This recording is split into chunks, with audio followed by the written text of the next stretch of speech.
그러므로 내가 첫째로 권하노니 모든 사람을 위하여 간구와 기도와 도고와 감사를 하되 임금들과 높은 지위에 있는 모든 사람을 위하여 하라. 이는 우리가 모든 경건과 단정함으로 고요하고 평온한 생활을 하려 함이라. 이것이 우리 구주 하나님 앞에 선하고 받으실 만한 것이니 하나님은 모든 사람이 구원을 받으며 진리를 아는 데 이르기를 원하시느니라. 하나님은 한 분이시요 또 하나님과 사람 사이의 중보자도 한 분이시니 곧 사람이신 그리스도 예수라. 그가 모든 사람을 위하여 자기를 대속물로 주셨으니 기약이 이르러 주신 증거니라.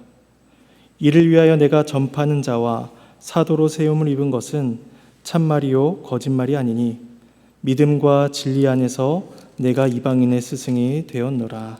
하나님의 말씀입니다. 하나님께 감사합니다. 사도 바울은 1장에서 목회자인 디모데가 수행해야 될 본질적인 직무가 복음을 수호하고 가르치는 것임을 상기시켰습니다. 그래서 죄인 중에 괴수였던 자신도 복음의 일꾼으로서 직분을 맡게 된 것은 모두가 다 하나님의 은혜임을 간증하면서 그렇게 동일하게 복음의 일꾼으로 부름을 받은 그 디모데에게 믿음의 선한 싸움을 싸우라 라고 그렇게 권면하고 있습니다. 그래서 오늘 이어지는 본문은 그 믿음의 선한 싸움 중에서 가장 먼저 해야 될 것이 무엇인지를 말씀하고 있는 것입니다. 그것은 바로 기도입니다. 그러니까 성도로서 믿음의 길을 걸어가는데 가장 필요한 첫 번째가 기도다라고 말씀하고 있는 것이며 선한 싸움을 싸우는 가장 주된 방법은 바로 기도임을 가르쳐주고 있습니다. 우리 또한 우리의 인생길 가운데 가장 우리에게 필요한 것은 하나님을 향한 기도임을 기억하면서 우리가 그 가운데 신앙생활을 이어나갈 수 있기를 소망합니다.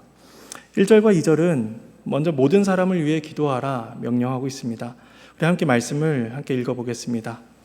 그러므로 내가 첫째로 권하노니 모든 사람을 위하여 간구와 기도와 도고와 감사를 하되 임금들과 높은 지위에 있는 모든 사람을 위하여 하라. 이는 우리가 모든 경건과 단정함으로 고요하고 평안한 생활을 하려 함이라. 바울은 첫째로 기도를 권하고 있습니다. 첫째라는 말은 시간적으로 첫 번째 된다라는 말이 아니라 그 중요성에 있어서 첫째 된다, 주되다라는 것입니다. 바울은 거짓 교사들이 활개치고 또 복음에 대해서 세상이 적대적인 그 상황 속에서 가장 중요한 것은 바로 기도임을 가르쳐 줍니다. 그래서 1절에서는 4가지 종류의 기도를 말합니다. 간구, 기도, 도고, 감사의 기도입니다. 이 4가지 기도의 의미에 대해서 학자들은 저마다 의견을 다르게 하기도 하고 또 칼빈은 이 4가지 기도에 대해서 나는 이 기도의 차이점을 완전히 이해하지 못하겠다라고 그렇게 설명하기도 합니다. 그래도 간단하게 정리를 해보자면은 간구의 의미는 하나님께 긴박하게 호소하는 그러한 의미를 가지고 있다 볼 수 있고 기도는 하나님께 아뢰는 일반적인 형태의 기도를 이렇게 표현한다고 볼 수 있습니다. 그리고 도고는 다른 사람을 위해서 기도하는 것이고 또 감사는 하나님께서 베풀어 주신 모든 은혜에 대한 그런 찬양의 고백임을 우리가 생각해 볼 수가 있습니다. 바울은 이렇게 다양한 종류의 표현들, 기도들을 반복적으로 언급함으로써 기도가 이렇게 중요하다, 기도가 우리에게 필요하다 이렇게 상기시키고 있는 것입니다. 그런데 바울이 말하는 이 기도는 너희 자신을 위한 기도이다 라고 말하지 않고 모든 사람을 위한 것이어야 된다. 기도의 대상을 다른 사람들로 초점을 맞추고 있습니다. 특별히 그 대상은 임금들과 모든 높은 지위에 있는 모든 사람이라 라고 말씀하고 있습니다. 이 임금들, 권세자들을 위해서 기도하라라는 이 명령은 굉장히 놀라운 것이다 라고 볼 수 있습니다.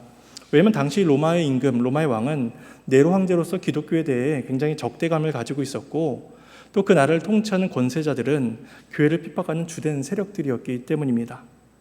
그러니까 그러한 권세자들을 보면서 이 교회의 성도들은 그들을 위해 기도해야 될 필요성을 잘 느끼지 못했을 것입니다. 근데 바울은 그들을 위해 기도하라 라고 하면서 그 기도의 목적에 대해서 이렇게 이야기합니다.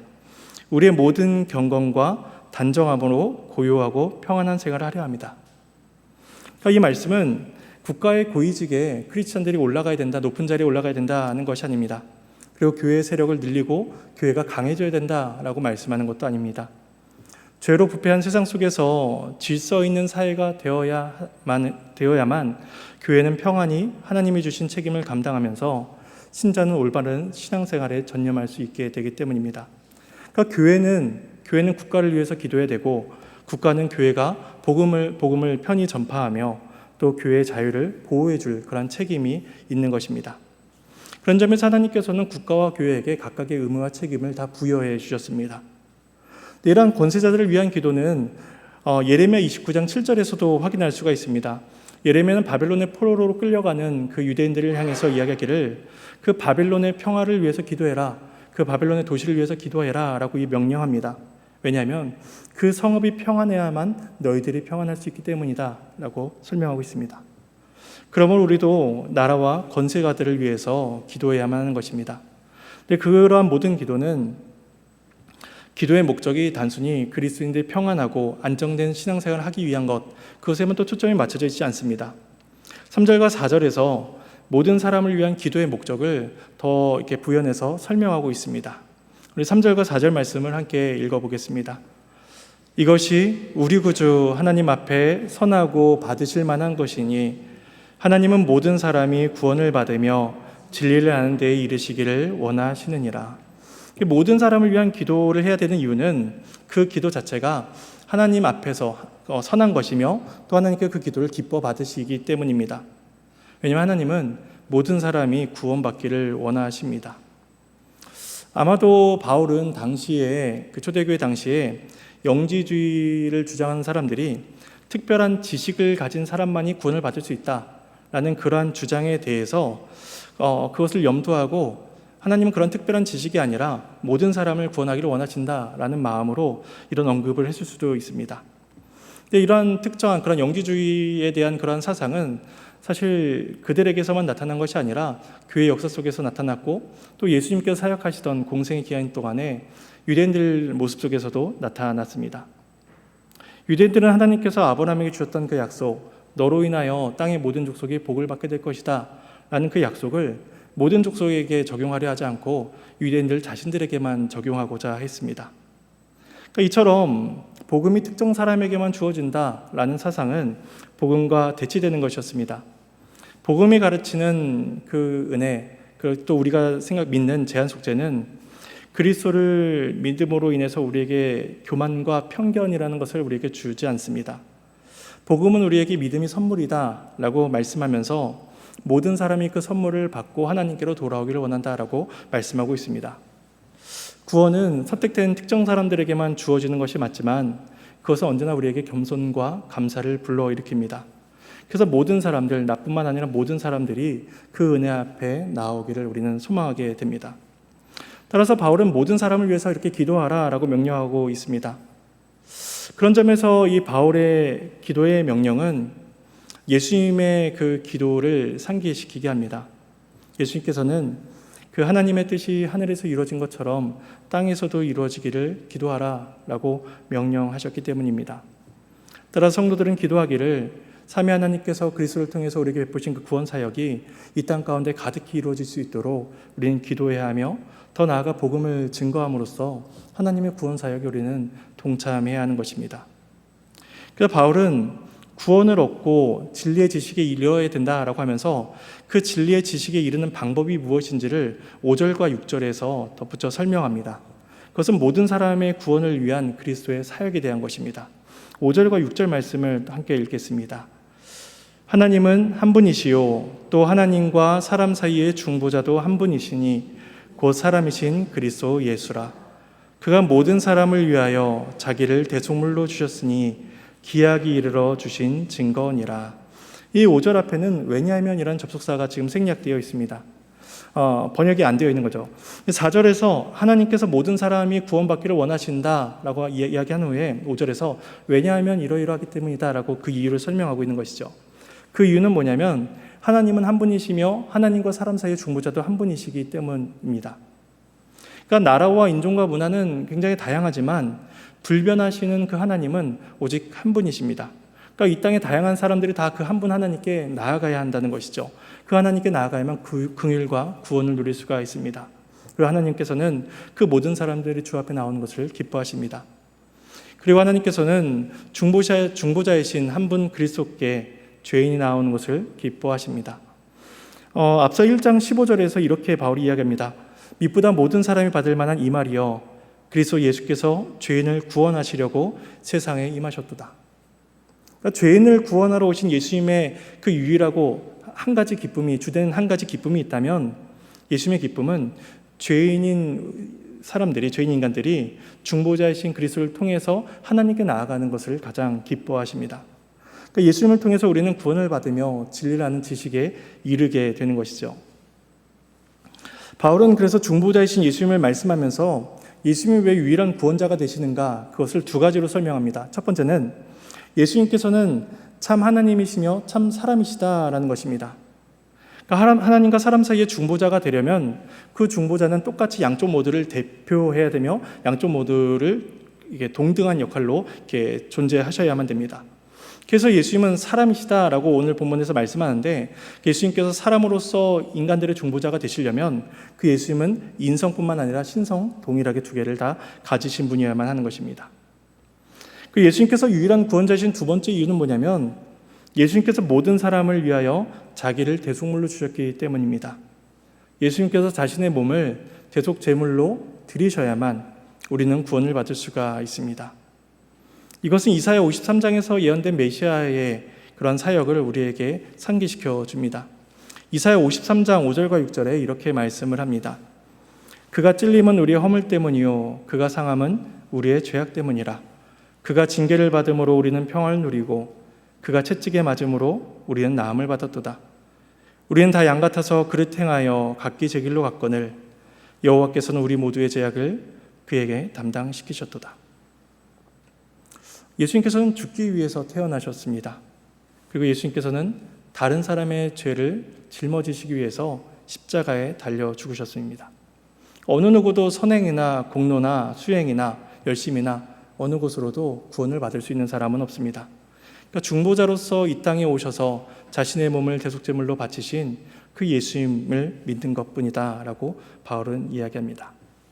그래서 6절 말미에서 기약이 이르러 주신 증거다 라고 말씀하고 있는데, 이것은 때가 이르면 그리스도의 속죄 사역에 증거된다는 것입니다. 물론 구약에서도 예수님의 메시아 사역이 예언되고 가르쳐지긴 했지만, 그 실체이신 그리스도께서 공생의 사역을 행하신 이후에 사도들과 교회를 통해서 이 복음이 더욱더 확실하게 증거되었습니다. 그러니까 기약이 이르게 되면 그리스도에 대한 증거가 이루어지게 되는데, 바울은 자기 자신이 그 일을 위해서 지금 쓰임을 받았고 또 그 일을 위해서 열심히 노력하고 있다라고 그 사실을 7절에서 설명합니다. 7절은 모든 사람에게 복음을 전하고자 애쓴 바울의 고백이 나옵니다. 7절 마지막 말씀을 함께 읽겠습니다. 이를 위하여 내가 전파한 자와 사도로 세움을 입은 것은 참말이요 거짓말이 아니니 믿음과 진리 안에서 내가 이방인의 스승이 되었노라. 그러니까 앞에서 지금까지 말한 그 모든 사람을 위한 그 구원, 모든 사람을 위해서 기도하라, 그 복음을 전파하도록 이제 바울이 자신이 사도로 세움을 받았다라고 설명하고 있는 것입니다. 바울은 이때 사도로 세움을 받았다라는 표현을 이렇게 수동태로 표현함으로써 자신이 세워진 것이 전적으로 하나님의 뜻에 의한 것임을 이렇게 강조합니다. 왜냐하면 당대의 거짓 교사들은 스스로 선생이 되고자 했습니다. 근데 바울은 스스로 된 것이 아니라 하나님께서 세워주신 것입니다. 근데 바울이 이 사실을 강조하는 까닭은 아마도 그 거짓 교사들을 상대해야 하는 그 젊은 디모데에게 그의 부르심, 그것이 어디로부터 비롯되었는가를 상기시켜 주는 것입니다. 바울을 하나님께서 세우셨듯이 디모데 역시도 하나님께서 세우셨다는 것이죠. 그러니까 나이가 젊든 실력이 어떠하든 하나님께서 세우신 자리니까 용기와 힘을 내어서 충성되이 그 일을 감당하라 라고 명령하는 것입니다. 그러면서 마지막으로 바울은 자신이 믿음과 진리 안에서 이방인의 스승이 되었다고 표현합니다. 이것은 자신과 같은 사도들의 증거를 통해서만 그리스도에 대한 진리를 들을 수 있음을 보여줍니다. 따라서 모든 사람들은 사도들의 증언을 들어야 합니다. 사도들의 증언을 받은 디모데의 그러한 증언을 또한 이어받아야 되는 것이며, 디모데와 같은 교회의 지도자들을 통해서, 교회를 통해서 그 사도적 증언을 들어야만 하는 것입니다. 따라서 우리는 그 복음을 들을 때에 모든 사람을 위한 하나님의 은혜와 긍휼을 확인하게 됩니다. 이제 말씀을 정리해 보겠습니다. 바울은 디모데가 해야 될 그 선한 싸움의 첫 번째로서 기도를 가르치고 있습니다.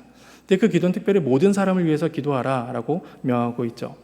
실제로 오늘 본문에서는 이 모든 사람이라는 단어가 계속해서 반복되고 있습니다. 1절에서 모든 사람을 위하여 기도하라 말씀하고 2절에서는 임금과 높은 지위에 있는 모든 사람을 위하여 하라 말씀합니다.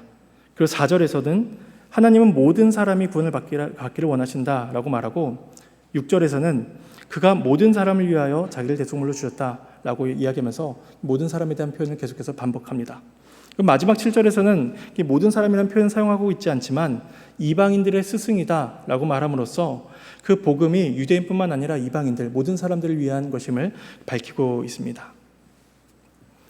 하나님께서는 이 땅의 모든 죄인들이 회개하고 돌아오기를 원하십니다. 그리고 그 가운데서 우리를 은혜로 부르셨습니다. 그러면 우리는 우리가 받은 그 모든 사람을 위한 그 복음이 우리에게 주어지고 있음을 기억하면서 그 교회를 통해서 선포되는 그 진리의 말씀을 배우는 것을 기쁨으로 여겨야 될 것입니다. 그리고 그 말씀을 지키며 살아가기를 노력해야 할 것이며 더 나아가 이 땅의 교회와 또 모든 사람들을 위해서 기도하기를 우리는 열심을 내야 될 것입니다. 오늘 우리가 금요기도에 모인 이 시간이 그러한 기도의 시간이 되기를 바랍니다. 이 은혜가 저와 여러분의 삶 가운데 있기를 소망합니다.